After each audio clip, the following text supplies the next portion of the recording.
بسم اللہ الرحمن الرحیم۔ آج ہم جس موضوع پر گفتگو کریں گے وہ ہے قرآن مجید کا تصور رحمت۔ رحمت سے بالعموم شفقت مراد لی جاتی ہے یا مہربانی، یا اس کو کرم کے معنی میں لیا جاتا ہے۔ اللہ تعالیٰ رحمان الرحیم ہے۔ قرآن مجید میں اللہ تعالیٰ نے اپنی اس صفت کو بیان کیا ہے کہ وہ رحمان ہے، وہ رحیم ہے۔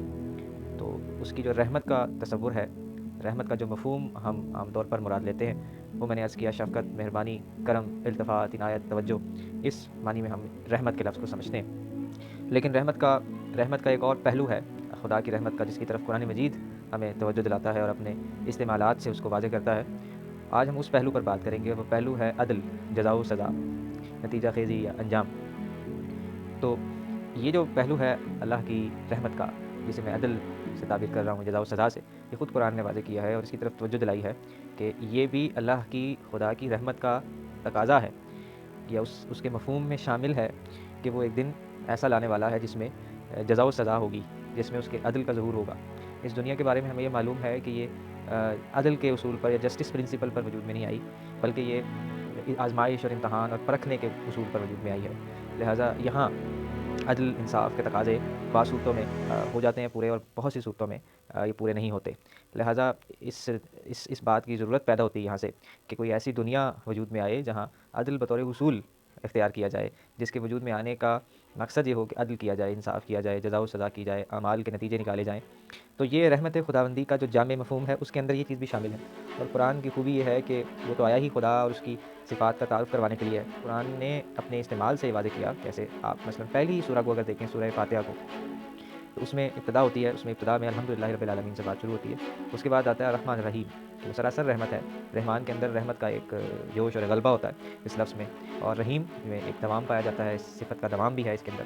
اور اس کے ساتھ ہی ہے مالکی یوم الدین، یعنی جزا و سزا کے دن کا مالک، یعنی رحمان و رحیم ہونا اس امر کا تقاضا کرتا ہے کہ وہ ایک دن ایسا لائے جس میں اس دن کا وہ تنہا وہی مالک ہو، وہ جزا و سزا کرے، وہ مظلوموں کی دادرسی کرے، وہ ظالموں کو ان کے انجام تک پہنچائے، وہ اچھے اعمال کے نتیجے کو اچھے نتیجے کے طور پہ سامنے رکھے اور برے اعمال کے برے نتیجے سے دوچار کرے۔ تو یہ جو جزا و سزا کا تصور ہے، یا اس کی بنیاد پر جنت یا جہنم کا کنسیپٹ ہے، یہ خدا کی رحمت ہی کا ایک پہلو ہے۔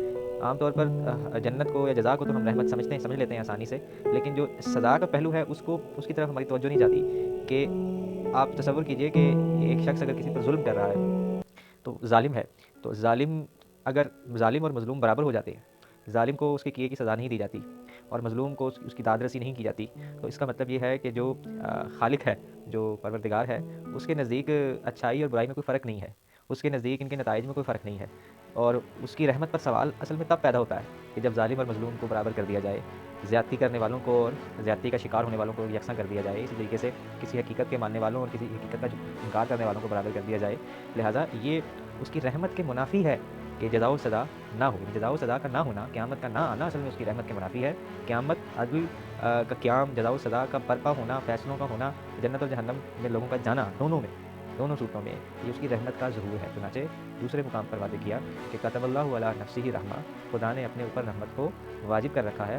اب اس کا نتیجہ کیا؟ لہٰذا لیجمنکم الی یوم القیامہ، تو وہ قیامت میں تمہیں اکٹھا کرے گا۔ اپنے استعمال سے قرآن مجید یہاں رحمت کو اور جزا و سزا کو، قیامت کو یا آخرت کو اکٹھا کر دیا، یعنی رحمت کے ایک مفہوم، ایک تقاضے کے طور پہ یہاں عدل اور جزا و سزا کو لایا گیا ہے۔ تو یہ قرآن ہے جو اللہ کی صفات کا صحیح شعور پیدا کرتا ہے، اور ہم اس کی صفات کے بارے میں اگر کسی غلط فہمی کا شکار ہوتے ہیں تو ہمیں صحیح مقام پر، صحیح جگہ پر لا کر کھڑا کرتا ہے کہ اصل تصور یہ ہے۔ تو رحمت سے مغالطہ نہیں ہونا چاہیے، اس شبے میں نہیں پڑنا چاہیے کہ اگر وہ بہت رحم کرنے والا ہے تو سزا کیسی ہے۔ اصل میں رحمت ہی کا پہلو ہے جس کو میں باتیں کر رہا ہوں، اس قرآن نے واضح کیا۔ تو ہم خاص طور پہ جو لوگ خدا کو مانتے ہیں، ان کو تو بالکل بھی غلط فہمی میں مبتلا نہیں ہونا چاہیے کہ خدا بہت معاف کرنے والا ہے، رحمان و رحیم ہے۔ بالکل ہے، لیکن اس کی رحمت خلاف عدل نہیں ہوگی۔ جہاں عدل کی بات ہے وہ عدل ہو کر رہے گا، جہاں جس کے حق کی بات ہے اس کا حق مل کر رہے گا اس کو، اور جہاں کسی پر ظلم کیا ہوگا اس ظلم کرنے والے کو اس کی سزا ملے گی اور اس مظلوم کو اس کا حق دیا جائے گا۔ تو یہ قرآن مجید کا تصور رحمت ان ٹوٹیلٹی ہے۔ اجزاء میں چیزوں کو دیکھنے کی بجائے ان کو ان کے بعد کل میں دیکھنا چاہیے، ایز اے ہول پکچر سامنے رکھنی چاہیے۔ وآخر دعوانا ان الحمد للہ رب العالمین۔